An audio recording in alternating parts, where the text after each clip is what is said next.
नमस्कार दोस्तों, अपनी आयुर्वेद क्लासेज में आप सबका स्वागत है।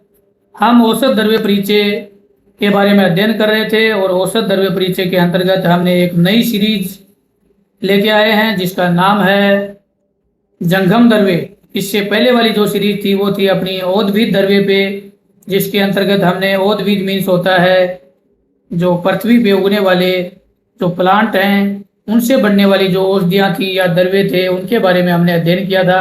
तो लगभग हमने 85 औषधीय प्लांट्स के बारे में अध्ययन किया था और इसमें हम जंगम द्रव्य के बारे में अध्ययन कर रहे हैं। जंगम द्रव्य यानी जो पुरानी जगत से जो द्रव्य निकलते हैं, जो औषधियों के रूप में आयुर्वेद में काम में लिए जाते हैं, उनके बारे में अध्ययन कर रहे थे। इससे लास्ट लेक्चर में हमने कस्तूरी जो द्रव्य है उसके बारे में अध्ययन किया था। इस लेक्चर में हम जानेंगे गोरोचन, जिसको गोरचन भी बोला जाता है, द्रव्य के बारे में। जैसे आपको स्क्रीन पे दिखाई दे रहा है, गोरोचन जो जंगम द्रव्य के अंतर्गत आता है। इसके हम गोरोचन के बारे में, इसके योग और मात्रा के बारे में हम अध्ययन करेंगे इस लेक्चर में। तो सबसे पहले हिंदी नाम, तो गोरोचन इंग्लिश में हम इसको बोलते हैं गाल स्टोन।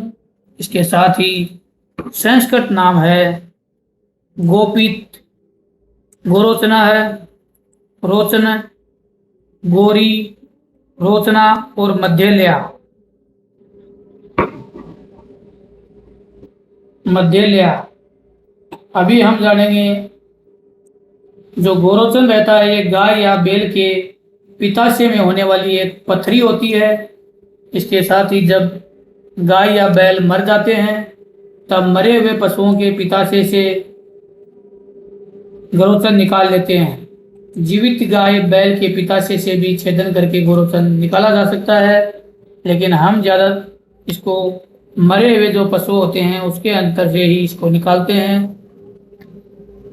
यह है दिखने में गोल, छोटे बेर या सुपारी से नींबू के आकार का होता है।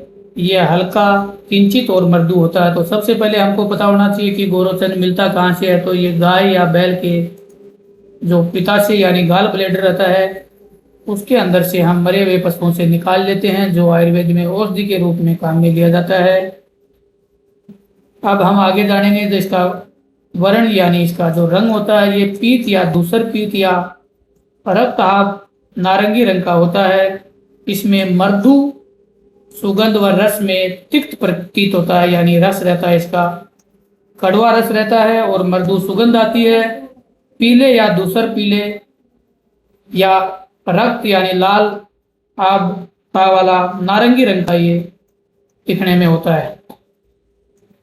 तो अब हम गोरोचन यानी जिसके रस है ये तिक्त यानी कड़वा रहता है, ये लघु और रुक्ष यानी जो रूखापन उत्पन्न करता है और जो लेने के अंतर्गत ये पचने में हल्का रहता है। उष्ण वीर्य तथा इसको यादव जी ने इसको उष्ण वीर्य वाला और भाव प्रकाश के अंतर्गत गोरोचन को शीत वीर्य वाला बताया है। इसके साथ ही पाचन के बाद में इसका इफेक्ट कटु रहता है यानी तीखा रहता है, जिसकी वजह से ये वात और कफ का शमन करने में ये औषधियाँ बनाने में काम में लिया जाता है। गोरोचन के जो प्रभाव हैं तो ये मेधे यानी बुद्धि बढ़ाने में, दीपन, अनुलोमन, यकृत उत्तेजक, लेखन, शोधघन, अस्मारी घन, पौष्टिक, इन चीज़ों में इसका उपयोग लिया जाता है। जो गोरोचन के उपयोग हैं वो हैं विषहर, उन्माद, अपस्मार, मानस रोग, सिर रोग, जीर्ण ज्वार व काशमारी कांति बढ़ाने वाला, लक्ष्मी नाशक, ग्रह बाधा, सतत रक्तस्राव व गर्भस्राव दूर करने वाला, मृदु विरेचक, आर्तावजनक। तो इन रोगों में ये काम में लिया जाता है। इसकी मात्रा जो अपस्मार में होता है इसकी 1/2 ग्राम गुलाब अर्क के साथ में पीस कर पीना चाहिए। इसकी मात्रा हमें 1 से 4 रत्ती तक आयुर्वेद में खुराक के रूप में इसको लेना चाहिए। अब हम जानेंगे जो गोरोचन का जो श्लोक दिए हुए हैं। तो श्लोक में दिया हुआ है गोरोचनार रसे तीर्थ पुष्ण वीर्य च पचानी अंति वात कप पांडु कामल शिव्यत्रिय च। इसके अलावा जो भाव प्रकाश का पूर्व में इसका श्लोक है वो है गोरोचना तू मंगल्या बंधा गोरी च रोचना गोरोचना हिमा तिक्तावश्या मदल कंटिदा विशा लक्ष्मी ग्रह उन्माद भ्रष्टवस्त सुहत। तो ये जो इसके गुण के बारे में श्लोकों में दिया हुआ है, साथ में ही जो इसके प्रभाव विपाक इन सब के बारे में इसमें दिया हुआ है, कौन कौन से रोगों में हम इसको यूज में ले सकते हैं।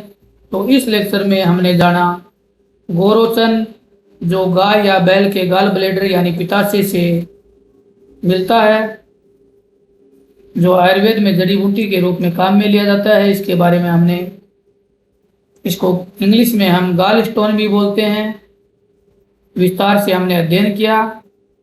नेक्स्ट लेक्चर में हमारा जो नेक्स्ट जंगम द्रव्य है जिसका नाम है शंख, जो हम आम लोग समुद्रों के किनारे देखते भी हैं, जिसको कोंच सेल भी बोला जाता है, उसके बारे में अध्ययन करेंगे। धन्यवाद।